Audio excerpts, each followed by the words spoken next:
वो आदमी अब्बास के सारे गंदे राज भी जानता होगा। अगर हम उसे बोलने पर मजबूर कर देंगे तो वो सब कुछ बता देगा।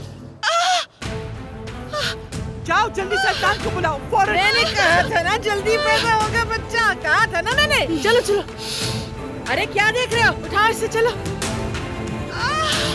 तुम जैसे कातिल को यहाँ नहीं होना चाहिए, निकल जाओ यहाँ से। मैं इस बच्चे का बाप हूँ, इसे देखना मेरा हक है। इस खानदान में तुम्हारा कोई हक नहीं है। तुम्हें इस तकलीफ का हिसाब चुकाना पड़ेगा अदनान दमीरकान।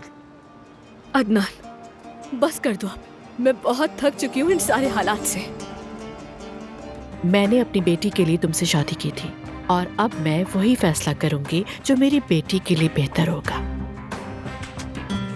क्या तुम मुझसे शादी करोगी? वो मैं इतना सब कुछ होने के बावजूद अदनान और ज़मरुद दोबारा एक हो सकते हैं असमत साहिबा?